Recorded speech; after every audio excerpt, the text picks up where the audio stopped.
paso a la doctora Leticia Cano. Ella es investigadora del Centro de Investigaciones Tropicales de la Universidad Veracruzana, aquí en Jalapa, y centra sus investigaciones principalmente en fitoquímica de plantas medicinales y principios activos de las mismas.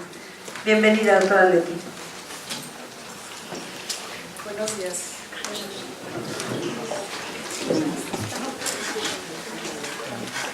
Pues muchísimas gracias, me da mucho gusto estar de nuevo aquí con ustedes en este simposio. Es muy importante. Sí, me escuchan, ¿verdad? Sí. Bueno, no sé, yo solo hablo inglés y español, pero la digo en inglés, la digo en español.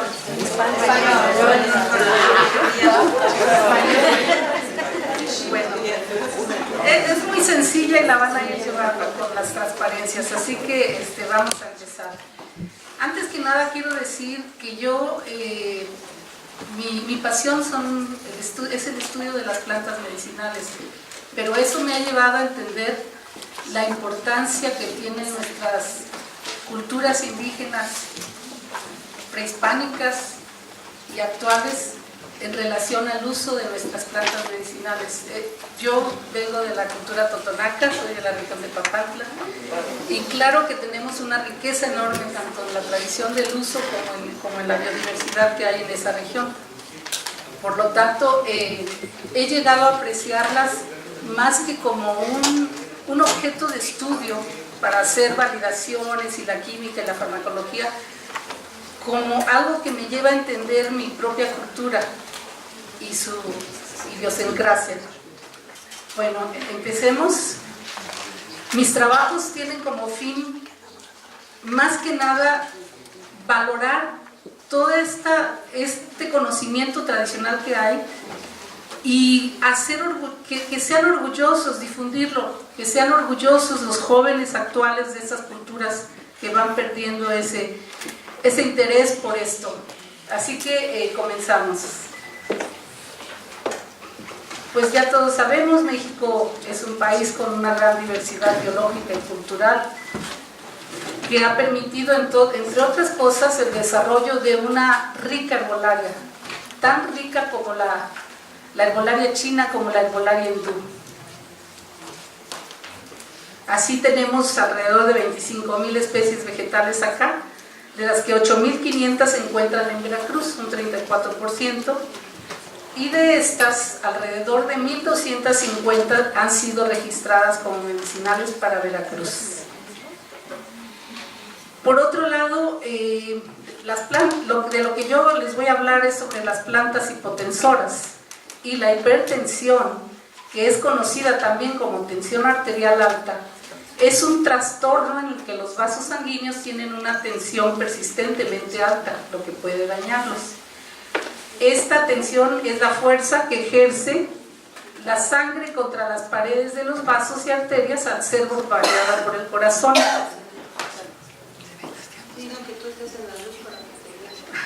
Aquí sí, por favor.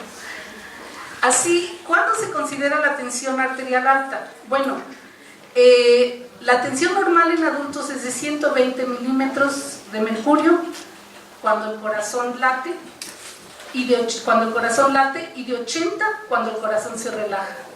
Cuando esta presión arterial llega a 140, la diastólica, y 90, la otra, perdón, al revés, 140 la sistólica y 90 la diastólica, entonces ya estamos teniendo síntomas de una presión arterial alta. ¿Sí? Esto ocasiona múltiples problemas: infartos al corazón, insuficiencia cardíaca, aneurismas, deficiencia renal, ceguera y demás. ¿La que sigue? ¿Cuál es la prevalencia? Pues a nivel mundial más de 1 de cada 5 adultos la padece. Se encuentra entre las primeras 10 causas de muerte. Y en México afecta a 3 de cada 10 adultos. En nuestro sistema de salud UV y datos del SAESUR que conseguimos, es la primera causa de atención, el 17.7%, aquí en la Universidad Veracruzana. ¿Sigue? Por tanto, diagnosticar, tratar y controlar la hipertensión es una prioridad de salud en todo el mundo. Así que el objetivo de este trabajo fue seleccionar aquellas plantas medicinales y potenciadoras de Veracruz con potencial para el desarrollo de productos herbolarios o simplemente con potencial de efectividad. La estrategia metodológica que usamos fue en base al listado etnobotánico de plantas medicinales de Veracruz, que se encuentra parte en este libro y que lo hemos ido actualizando en el proyecto. Se hizo una selección de aquellas especies utilizadas popular tradicionalmente para la presión. Estos son los municipios donde se han llevado a cabo estudios etnobotánicos. Y posteriormente se hizo la obtención de la información farmacológica, química, toxicológica y clínica de estas especies a través de investigaciones reportadas en el PubMed, en la base de datos, y Planta Médica de Cuba y el Atlas de las Plantas de la Medicina Tradicional Mexicana. Así, esta información se basó en una tabla que permitió hacer una segunda selección de plantas en base a la información que se encontró de cada especie, para llegar finalmente a las plantas hipotensoras de Veracruz con potencial para el desarrollo de estos productos. La que sigue. Resultados. ¿Qué encontramos? Después de hacer toda esta revisión y toda esta búsqueda, que es bastante complicada, pero muy interesante, de las 1.250 plantas aproximadamente registradas en la flora medicinal de Veracruz, 39 se utilizan para la hipertensión. De estas, podemos verlas en esta tabla que vamos a abrir, que como ustedes pueden ver, aquí se pueden ver las 39, si lo bajas para que se vean. De las cuales, las subimos,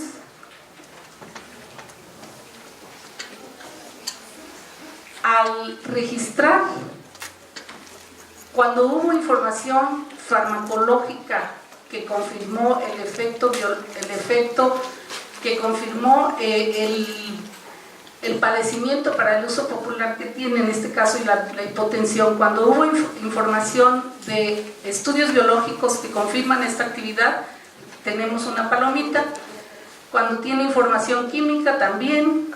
Cuando se han hecho estudios de toxicidad, también. Cuando se conoce el principio activo o que produce este efecto, también.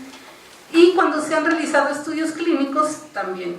Entonces, con base a esto, pude subrayar en color verde aquellas especies que tienen mayor cantidad de información y las que, de alguna manera, su uso está prácticamente confirmado mediante estudios biológicos, mediante estudios de toxicidad, o sea, la seguridad también en cuanto al uso. La que sigue. Así, de estas obtenemos que son 6 plantas las que tienen una efectividad probada y que tienen también una seguridad en cuanto al uso. La gastache, el allium, bueno, aquí tenemos la anterior, por favor. La gastache mexicana, también conocida por muchos como toronjil, poleo aquí en Veracruz. La que sigue. No es tóxica, se conoce el principio activo, que es tilianin, una flavona extraída con metanol. Su modo de acción es mediante relajación de los vasos de manera dependiente del endotelio, debido a la liberación de óxido nitroso, y también de manera independiente al abrir los canales de potasio. El Allium sativum, todo el mundo lo conocemos, el ajo. Igual, no es tóxica, se conoce el principio activo. En un extracto etanólico se aisló la alilmercaptocisteína e inhibe la adenosina deaminasa de las células endoteliales, provocando un efecto vasorelajante, debido a la producción de factores relajantes derivados del músculo y endotelio.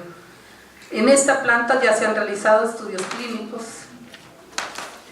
El limón, esto fue, así como ustedes lo están observando, para mí fue descubrir que esas plantas que ya utilizamos y que utilizamos en la alimentación casi a diario, varias de estas, son aquellas que tienen este efecto. La que sí. El principio activo son los glicósidos de flavonoides y vitamina C. No se conoce el modo de acción y se han realizado estudios clínicos. Además se consume diariamente en la dieta. ¿La que sí? El Cymbopogon citratus. ¿La que sí? Igual el principio activo es el aceite esencial. Son mono y diterpenos los que están involucrados en la actividad biológica. Reduce, el modo como actúa es que reduce la resistencia vascular provocada por la inhibición de iones calcio, y aunque no se han realizado estudios clínicos, se ha utilizado como un alimento durante mucho tiempo. El aguacate, la persea americana. Igual el principio activo no se ha llegado todavía a nivel de molécula, pero sabemos que un extracto acuoso de las hojas y también de las semillas produce este efecto. Igual se produce la relajación de los vasos al liberarse factores relajantes del endotelio e inhibir el influjo de calcio. ¿La que sigue? Sequio medule. Así como ustedes se asombran, igual yo. Increíble, ¿no? Sequio medule, el chayote, nuestra planta común y corriente que a veces despreciamos, son derivados del principio activo del ácido cinámico y se desconoce el modo de acción. Aunque no se han realizado estudios clínicos, el fruto y la raíz del chayote, que es lo que se usa, han sido usados como alimento desde la época prehispánica.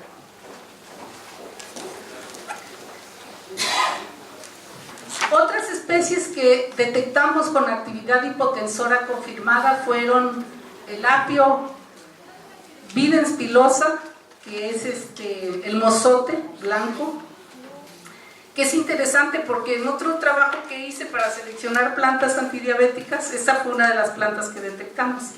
Muy interesante porque, bueno, tiene una actividad antioxidante muy fuerte, y cuando las plantas tienen este tipo de actividad pueden incidir en cualquier órgano del cuerpo, mejorando sus funciones, ¿no? Nigdoscorus chayamansa, la chaya, igual la naranja que mezclada con miel es como dicen que reduce la actividad, la hipertensión. La magnolia grandiflora, que también la tenemos por aquí, el Ocimum basilicum, el albahaca, Psittacanthus caliculatus, que es una especie de bejuco que crece parásito en los árboles, que puede llegar a ser una plaga, ¿no? Y seca los árboles. Y la ruda y el solano nigrum. Pues quiero decirles que así como a ustedes quizás les ha pues llegado como una sorpresa estos resultados, son los resultados obtenidos. Son sumamente interesantes porque además son plantas utilizadas en la alimentación cotidiana y son plantas seguras en ese sentido, probadas por lo mismo, ¿no? Así que muchas gracias.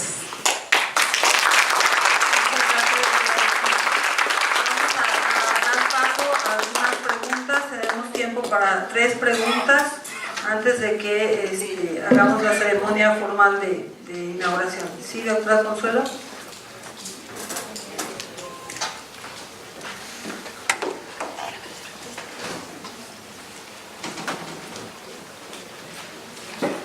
Gracias, doctora. Muy importante para mí su presentación.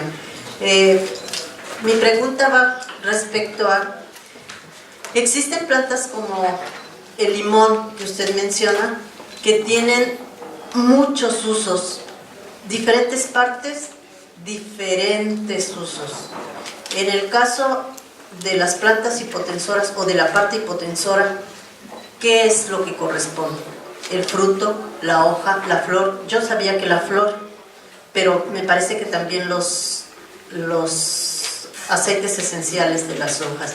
No estoy segura. Usted hablaba del fruto. Sí, en el caso del uso popular que se le da, generalmente usan las flores, pero los estudios farmacológicos que encontré lo han realizado en el jugo, o sea, con el jugo. Inclusive los estudios clínicos manejan un insumo diario de jugo, aproximadamente un limón, ¿no?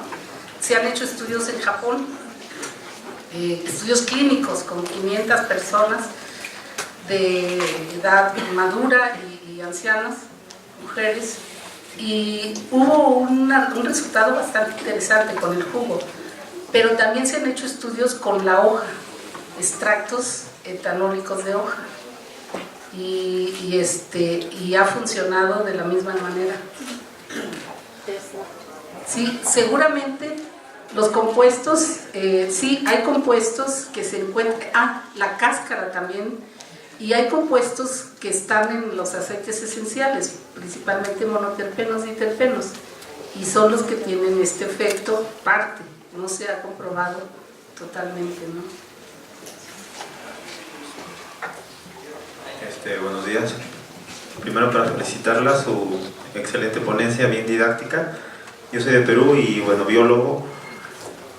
Ya que habló de monoterpenos, sesquiterpenos, no sé si se ha hecho estudios con iridoides, los famosos iridoides, no sé si lo han llegado por acá a ver, porque hay simposio a nivel mundial de iridoides, de Moringa citrifolia, del noni, Vaccinum corymbosum, Macrocarpum, que son los arándanos, y hay estudios ya en diferentes partes del mundo donde hablan de los iridoides como lo que usted estaba hablando de hipotensores. Claro que tienen varios tipos de beneficios para el ser humano, ¿no? No sé si usted conoce esa parte.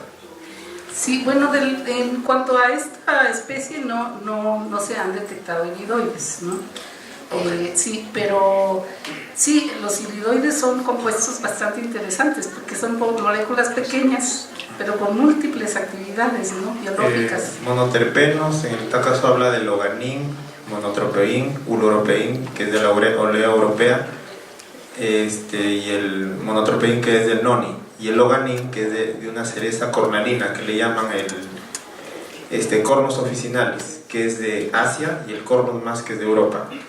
Hay un estudio, hay un producto X que se comercializa a nivel mundial ya, pero evitando la marca, le hablo de este conjunto de compendio, ¿no? Moringa, los Vaccinum, que le mencioné, los dos Cornus officinalis, Cornus más, y olea europea y otras frutillas por ahí más, lo han juntado y le han medido la cantidad de iridoides mediante HRFLP por espectrofotometría. Y es donde han detectado que ese conjunto de plantas han dado beneficios para la salud.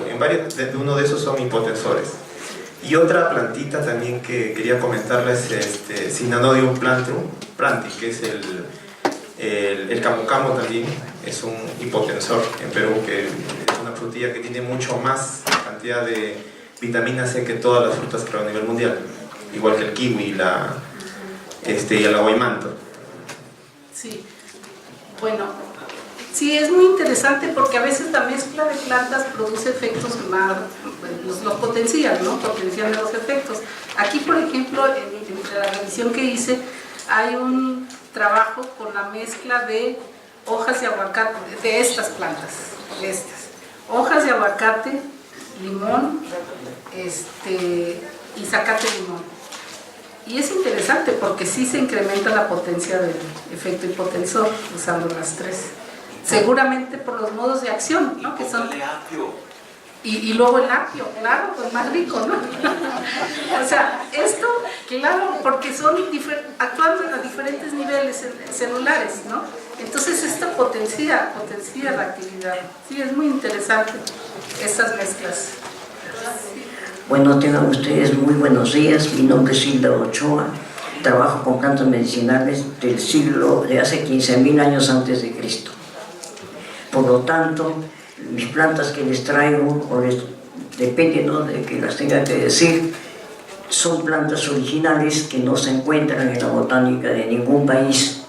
Son plantas de Huancabamba, Piura, de las moringas. El estudio está completo de esto, y esto sería para decirle a la doctora Cano que vengo con mucha alegría de verla y que la felicito por sus investigaciones, sinceramente, no a nombre solamente de Hilda Ochoa de Perú, sino también de toda Sudamérica, porque es una ventaja para toda Sudamérica. Y lo que necesitamos en Sudamérica es llegar a conocer, llegar a trabajar sobre el Alzheimer, prevenir el Alzheimer, que sería uno de ellos, prevenir el pénfigo, que es otro, que no hay investigaciones y que siguen causando muertes esporádicas. Con la medicina folclórica se logra, sin necesidad de apartar ambas medicinas, sino hacer la medicina folclórica más la medicina científica, o sea, tener los dos laboratorios, complementar para poder llegar a muchas vidas, como se llega en Perú, ¿no?, con las plantas medicinales de las moringas, y también de Centroamérica y también de la Amazonía. Entonces veo, por lo que escucho hablar a la doctora Cano, hay una similitud bastante comprensible, probablemente por mi edad, y que pertenezco a la decana de América de hace cuántos años, de un siglo más creo que tiene San Marcos. Entonces tengo desde esa edad hasta el momento que solamente he cumplido, recién voy a cumplir 90 años. Entonces ese es uno de los motivos que lo que la felicito, doctora Cano, sinceramente, porque probablemente tenga la mitad de mi edad. Muchísimas gracias, doctora. Mil felicitaciones por la similitud de México con Perú. En ciertas cosas nomás difieren de nuestros incas peruanos y de los aztecas. Una de ellas es que el Perú tomaba enqueros de oro con piedras preciosas. Esa es todo lo de quero. Y México creo que una vasija que le llaman potito, ¿no? Y algunas cositas otras más que difiere una de la otra. Sería muy largo enumerar porque les he traído también bibliografía de todo, de todas las plantas, con sistemática botánica, por la razón de que no están en la sistemática botánica, pero ya la tengo estudiada. Muchísimas gracias, doctora Cano, y un abrazo fuerte. Muchas gracias, bióloga, maestra. La maestra Hilda la conocí en Perú, y no solamente habla de las plantas, ella las usa y nos ayudó inclusive en algunas cosas, ¿no? Así que la conozco, es muy interesante su trabajo. Muchas gracias, yo te agradezco. Dos intervenciones más, por favor. Sí, yo hice esa intervención hace un poco abusando de la amistad y la confianza de los presentes, porque el apio es la única planta en la tierra que contiene selenio. Hay una región en sur Italia, precisamente en Sicilia, que se llama Selinunte, y de ahí viene el nombre de selenio. Y esa planta la usaba el ejército griego y después romano precisamente para tratar algunos problemas de la rodilla, especialmente de las articulaciones. Y luego, otra planta que citaste ahí es el aguacate. En una ocasión, un periodista me preguntó qué pensaba yo de la pastilla azul. Y yo le dije, mire, no necesitamos la pastilla azul. Usted se come 2 aguacaticos por semana y saca la tarea perfectamente. Porque los diterpenos presentes en el aguacate son increíblemente funcionales. Y esto lo saben los nativos, los campesinos, y a veces hasta la gente de la ciudad. Y luego tenés el limón ahí, es un antioxidante formidable. Bueno, todos estos son antioxidantes, ¿verdad? Me alegra mucho esta presentación, Leticia, porque tú eres química de formación, farmacognosta, pero cada día te vas haciendo más etnobotánica, lo cual me da una gran satisfacción. Muchas gracias. Gracias.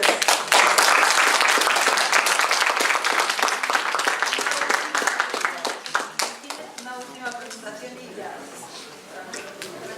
Muy buenos días. Mi nombre es Manuel Galvis y bueno, gracias a los organizadores de Juegos de Colombia y para la doctora Leticia, pues una pequeña inquietud y a ver qué nos podría disertar. Y personalmente pues la felicito, veo que hay una interesante lista, pero tengo una, en el caso por ejemplo de preocupación de que la mayoría de las especies son exóticas, o sea, introducidas de otras partes del mundo. Primero, el interrogante es ¿qué estrategia piensa, por ejemplo, la Universidad Veracruzana, en el caso tuyo como investigadora? Y en segundo término es que en la última lista observaba, por ejemplo, Solanum nigrum, ¿no? Una solanácea. Bueno, las solanáceas son muchas peligrosas, tóxicas, ¿no? Quisiera saber qué forma de uso o aplicación tiene Solanum y si en la región, aquí en el grupo de las magnoliáceas, de Magnolia, bueno, Magnolia creo que es el árbol símbolo de los Estados Unidos o de Canadá, pero como sé que en las selvas, si aquí se reporta este grupo para Veracruz. ¿Me puedes poner la tabla, por favor? La tabla que pasamos. Sí, la de muerte. Ajá. No. Sí, ya, rapidísimo. Nada más, quiero comentarles que esa columna de NR es el número de registros de uso que existen. Son pues mínimos, ¿no? La mayoría es 1, la que tiene más es el ajo y abajo el chayote, por ahí. Pero en relación, bajamos la tabla por favor, el albácar tiene 2 y es el chayote el que tiene 5. Si vemos Solanum nigrum, solo tiene un registro de uso. O sea, ¿esto qué quiere decir? Que de todos los trabajos encontrados, que debe haber más de 3.000 registros de uso, solo uno nos dio en todo el estado para la hipertensión. Yo aún así tomé el registro, ¿no? Sí, hay plantas, bueno, a mí me llamó la atención porque en la primera lista hay una que otra introducida, pero varias son originarias, varias son de origen pues americano. Y en la lista siguiente sí puede haber algunas exóticas. Algunas, por ejemplo, como el Videns, como el Solanum, están muy extendidas en todo el país y prácticamente en el mundo, ¿no? Entonces son plantas muy, muy comunes. Esto, la verdad, nos lleva a que ni siquiera ha habido intentos de domesticación porque están ahí, ¿no?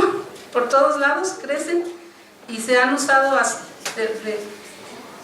¿Cuál es la intención? Nosotros lo que queremos es precisamente promover, primero, que se valore nuestra medicina tradicional, que se valore en las zonas donde todavía existe, para que la gente de la ciudad, que a veces no tiene esa idea de lo que ha significado todo el tiempo, de los años, los cientos y miles de años que ha significado lograr este cuerpo de conocimiento sobre las plantas medicinales, no lo valoran porque no tienen esa historia quizás, o a lo mejor la tienen pero ya no la quieren escuchar, ¿no? Como cuando está uno joven, es normal. Pero entonces, a mí por eso cuando voy a dar pláticas, y me interesa mucho dar pláticas en escuelas, porque eso es lo que siempre trato de decir, no sé, por un lado, que se valore este conocimiento, por otro, que se cultiven en los patios, en las casas, en las macetas, ¿no? Eso es otro. Ahora, la gente en el campo ya lo hace, ya los tiene en sus hogares, o sea, no les vamos a ir a enseñar lo que ya han hecho miles, cientos de años. Pero aquí, por ejemplo, en la universidad esperamos poder realizar un proyecto donde se trate de hacer un consultorio donde se den productos herbolarios a jóvenes estudiantes, maestros que quieran venir, claro, con gente especialista, naturópatas o que sepa, y precisamente con productos muy seguros, con eficiencia y seguros. Sí, bueno, gracias. Pues la idea es la reflexión en el sentido de que, pues lo observaba, es que la mayoría de las aromáticas son introducidas de Europa, ¿no? Y en segundo término, rutáceas como los limos y todo esto, pues como hacer un paralelo que otras de la gran diversidad de plantas hay en México se pudiera hacer, como dices, más hacia la conservación o estrategias de herbales naturales. Muy amable. Bueno, nada más les digo, todas esas con la palomita en la primera columna son las que ya se ha logrado confirmar el efecto biológico. Falta lo demás. Eso hay que hacerlo, ¿no? Por nuestra parte. Bueno, muchas gracias. Muchísimas gracias a la doctora Alejandra.